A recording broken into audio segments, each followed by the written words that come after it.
Welcome to 3 Inquisitive Kids. In this video, we will be starting to go into parallel lines. So how do we determine parallel lines?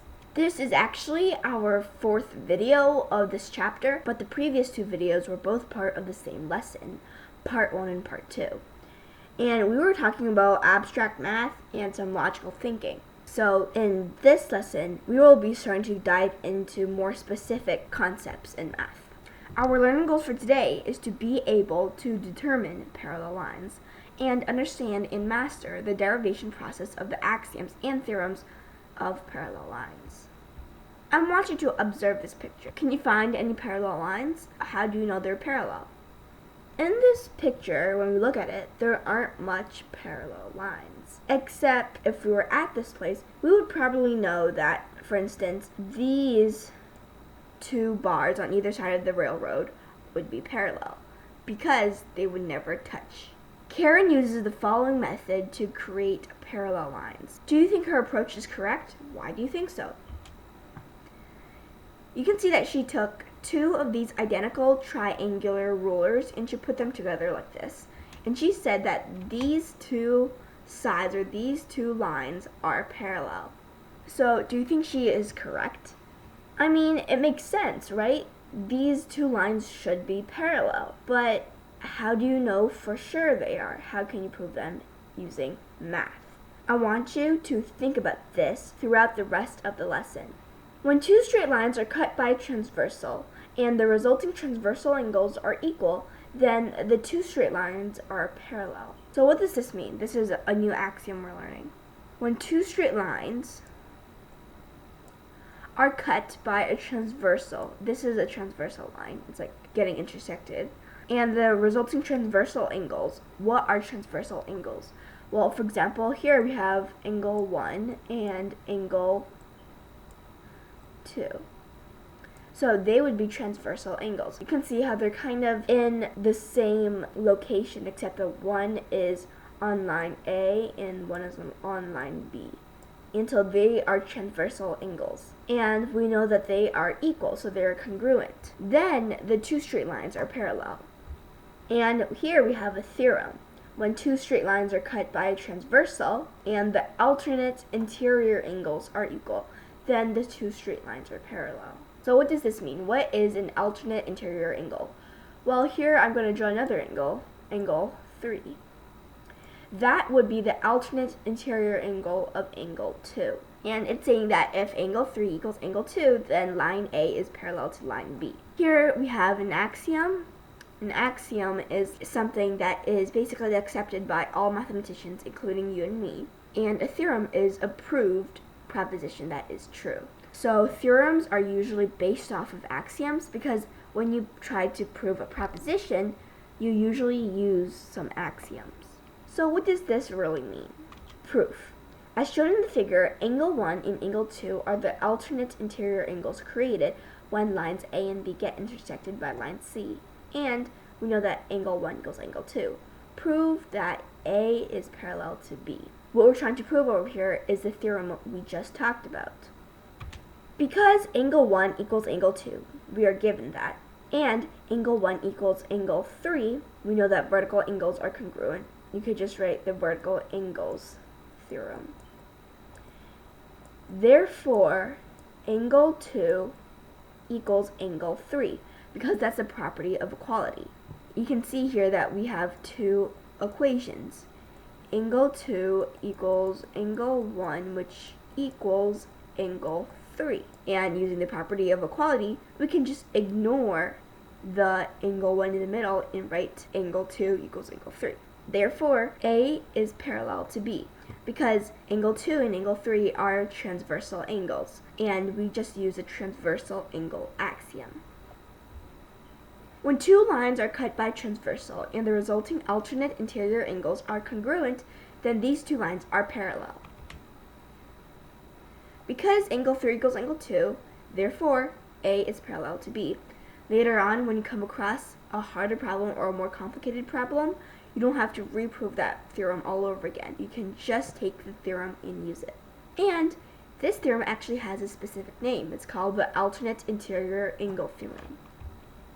Is the proposition When two straight lines are cut by a transversal and the resulting same side interior angles are supplementary, then these two lines are parallel, correct? So what is a same side interior angle? Well, here we have angle 1, angle 2, angle 3. If I draw another angle here and I write 4, angle 4 and angle 2 would be the same side angles like each other. And here the proposition is saying when the same side interior angles are supplementary, then these two lines are parallel. So is this correct? I want you to think about it. How would you prove that proposition? As shown in the figure, angle 1 and angle 2 are the same side interior angles created when lines A and B get intersected by line C and are supplementary angles. Prove A is parallel to B. Here's our derivation process. Because angle 1 and angle 2 are supplementary, that's given. Therefore, angle 1 plus angle 2 must equal 180 degrees. That's what supplementary means. Therefore, angle 1 equals 180 degrees minus angle 2. We're using the property of equality. We're going to subtract angle 2 from both sides.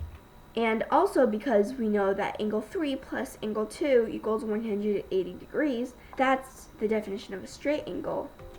Therefore, angle 3 equals 180 degrees minus angle 2 also. Therefore, angle 1 equals angle 3. We're using the substitution property of equality. Therefore, A is parallel to B, the transversal angle axiom. You can see that for this problem and the first problem, we've always broke it down to the basic, which is always a transversal angle axiom. Now you can see how this is very important. This is not a theorem, it's an axiom. Conclusion. When two lines are cut by a transversal and the resulting same side interior angles are supplementary, then these two lines are parallel. This is called the same side interior angle theorem. Example 1. Fill in the blanks. Because angle 2 equals angle 6, we are given, therefore blank is parallel to blank. We can see that angle 2 and angle 6 are transversal angles. So, it's AB is parallel to CD using the transversal angle axiom.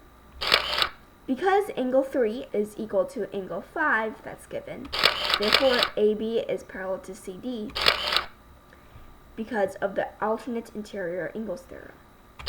So for the third problem, because angle 4 is supplementary to angle 5, AB is parallel to CD because they are the same side interior angles of each other. Fill in the blanks according to the given conditions. Here we are given that AB is parallel to CE. So what conditions does angle 1 have to meet in order for that to be true? Well, angle 1 has to be equal to angle 2 because they are the alternate interior angles of each other. So the alternate interior angles theorem. Angle 1 must be supplementary to angle 3 in order for CD to be parallel to BF because that's the same side interior angles theorem. And angle 1 and angle 5 are supplementary to each other, which means that AB is parallel to CE using the same side interior angles theorem. And angle 4 must be supplementary to angle 3 in order for CE to be parallel to AB. It's the same side interior angles theorem. Example 2. As shown in the figure, given angle MCA is equal to angle A and angle DEC is equal to angle B, is DE parallel to MN? Because angle MCA equals angle A given, therefore AB is parallel to MN. It's the alternate interior angles theorem. And you might be asking, well, where are the alternate interior angles? Where's the lines? Where's the transversals? Well, sometimes in problems, you will come across diagrams like this, where they give you more geometric shape-like figures instead of what we've been dealing with in the previous slides. So this is angle MCA, and this is angle A. Here, in this case, the two lines we're dealing with is AB and MN. You can extend this AB in order for it to be clearer. And AC would be our transversal. So now you can see how they are the alternate interior angles of each other. Also, because Angle DEC equals angle B. This is DEC and this is B. Therefore, AB would be parallel to DE using the transversal angle axiom. And since AB is parallel to MN and AB is also parallel to DE, then it means that DE must be parallel to MN, because when two lines are both parallel to a third line, then these two lines are parallel themselves. Here's some more practice. Given angle 3 equals 45 degrees and angle 1 and angle 2 are complementary to each other, is AB parallel to CD? We know that angle 1 equals angle 2 because of the vertical angles theorem. And since they are complementary to each other, it means that they add up to 90 degrees. Therefore, angle 1 equals angle 2, which equals 45 degrees. Angle 3 equals 45 degrees, and that's given. So we know that angle 2 equals angle 3. Therefore, AB is parallel to CD because of the alternate interior angles theorem. Of course, you could have also said angle 1 is equal to angle 3, and if you wrote that, you wouldn't be wrong. It's just that it wouldn't be the alternate interior angles theorem anymore. It would be the transversal angles axiom. Example 3. As shown in the figure, given angle OEB equals 130 degrees, and OF bisects angle EOD, and angle FOD equals 25 degrees, is AB parallel to CD? We know that OF bisects angle EOD, and angle FOD equals 25 degrees, which means that angle EOD would be 50 degrees in total. And because angle OEB equals 130 degrees, these two angles added together, EOD and OEB, would be supplementary. And since they are the same side interior angles of each other, AB would be parallel to CD. So, do you remember Karen's problem from earlier on in the video? Well, she came up with a bunch of other ways to form parallel lines after this lesson. Here, she made parallel lines using the transversal angles axiom. And if you have rulers yourself, you can feel free to do this with her. This is the alternate interior angles theorem. This is an alternate interior angle, and this is also an alternate interior angle. Here, it's another way to show the alternate interior angles theorem. And here, we are using the same side interior angles theorem. This is one angle, and this is the other angle. And these angles are just right angles, but they are still parallel, so this is also the same side interior angles theorem. I hope you enjoyed this video and you learned something useful from it, and I'll see you in the next lesson.